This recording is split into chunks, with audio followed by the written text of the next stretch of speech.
Hi guys! Thank you very much for joining back in this week. Last week we spoke about notions and I demonstrated to you how to use the ring pin cushion from Jane Kimwell. We're going to use that today as well because this week I'm going to demonstrate to you how I construct a scrappy lone star or a scrappy 8-pointed star. Now there are endless YouTube tutorials on this and I'm sure you can find your way, and these are just some helpful tips for you and I hope that you can pick something up. So without further ado, let's get started. And here we are, and this is the design board that I have prepared for you. And on this design board I have my plastic thimble, I have my needles and my ring pin cushion, I have my scissor, and I have a 50 weight Orifel thread, and today I'm going to use 2370 because it's matched my fabrics. The way I'm constructing this is not vertical, it's actually horizontal. So I'm starting from 1, 2, 3, 4, 5, 6, 7, 8 and 9 and so on. And let me just show you how this is done.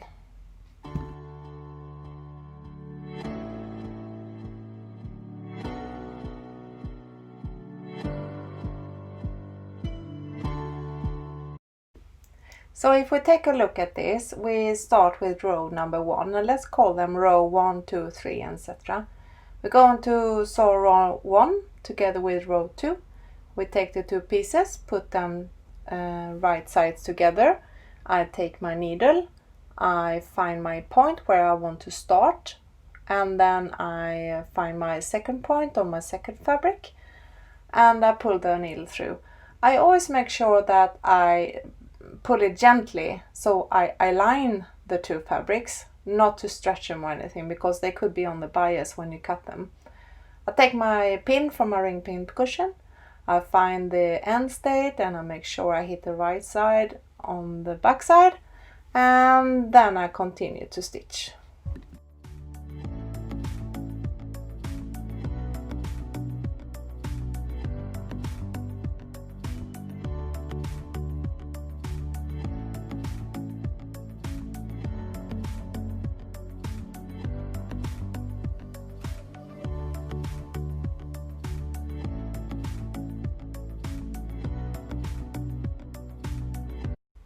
And here you can see I came to the end of the pin, I put my pin back to my ring pin cushion, and then I make sure that I take an extra stitch just to secure it, and then I take my needle and I find the spot where I want to go down. Oops, and there I got a little knot. I put my needle on the point, I pull my needle through, because I want to come back up, but I don't want to come back through two pieces of fabric. I want to make sure I come up on just one piece of fabric. I like to finger press a little bit. I take my second piece of fabric, I put it and look at it, make sure it's in the right place because I'm a little bit angrily challenged. I put my needle through and just have a look here now. I'm putting my needle through one piece of fabric, just next side to the other fabric, and I pull my needle through, and then I find my point on my other fabric and I pull that through as well. Now it's a little tip here is not to have too long of a thread, because even though it's quite tempting to have a long piece of thread, it will tangle. I take my pin from my ring pin cushion, find the end state to where I would like to stitch. I align again, coming down in the place where I started. It's not necessary to have it flush, but as close as possible.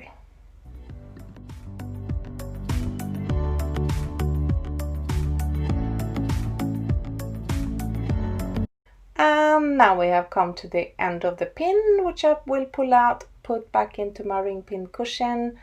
I like to take 1 or 2 extra stitches at the end just to secure it. I make a loop, I pull my thread through, and then I will cut it off with my scissor.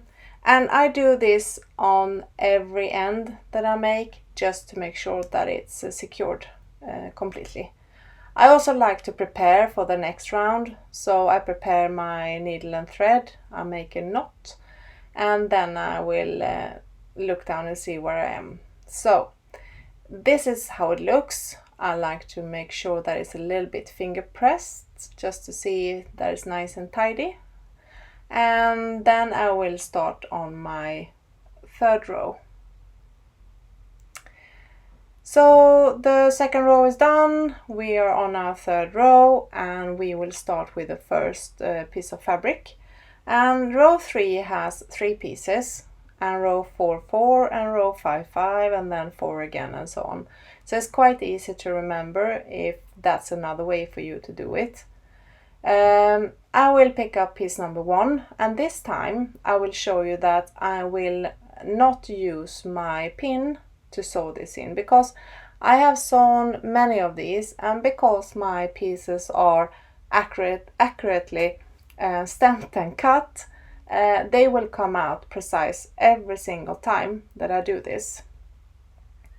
So I will take an extra stitch, and then I will continue to stitch until I see to the end.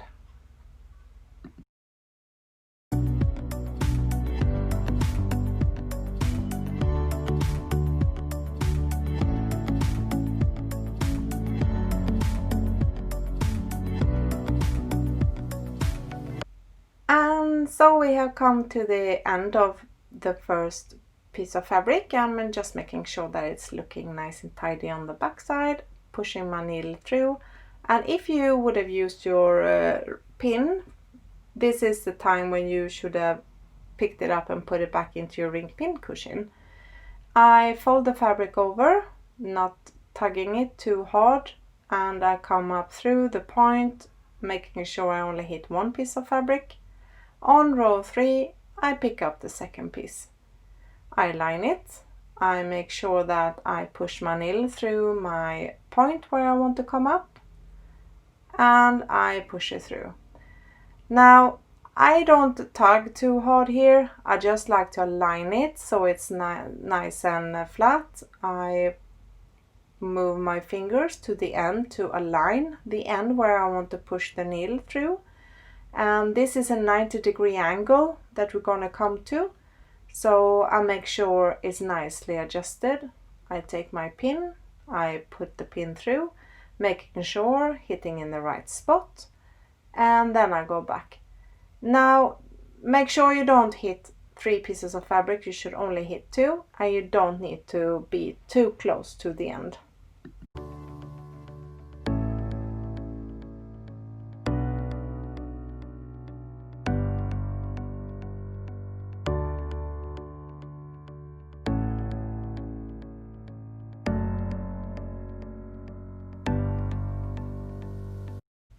And there we have come to the 90-degree angle that I mentioned before. I pull my needle out and I make sure I take one extra stitch just to secure it. And then I put my fabrics up, I align them, making sure that they are nice and flush. I put my pin in the point where I want to go down, aligning it a little bit. There we go, looks much nicer. Then I make my way back, making sure that I'm hitting it in the right spot, maybe about 1/8 of an inch away from the corner.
And just by that you have seen me stitch through row number 3 and row number 4, and it's the same principle when you're sewing this.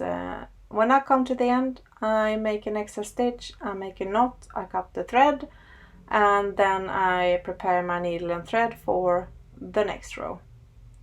So row 5 through 9 is no different, but just to show you, if you straighten your piece out now, you should see a pattern forming, and you should see the same fabrics sitting next to each other.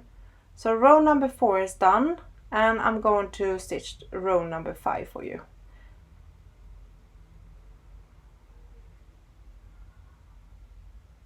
And just like that, row number 5 is done, and we will continue to sew row number 6. And up to now we have sewn each new piece of fabric, adding it on the right hand side, going horizontally upwards like so. Now we're gonna do the opposite. We are continuously up, but putting it on the left side. So let me sew these rows for you and come back. And here we are. We have done rows number 6 through to row number 8, and we only have one piece of fabric left, and that's piece number 9, and then we should be done. And if you have managed to get it this far, you can see that the fabrics are nicely aligned next to each other. And let me show you how a pressed petal will look when it's done. And the points, they are looking so matchy, and you should be so proud of yourself to have come this far. Now I will sew this last piece on, and I will come back to you once that is attached. So we have completed our petal now, and I like just to open it up and making sure that it's looking nice.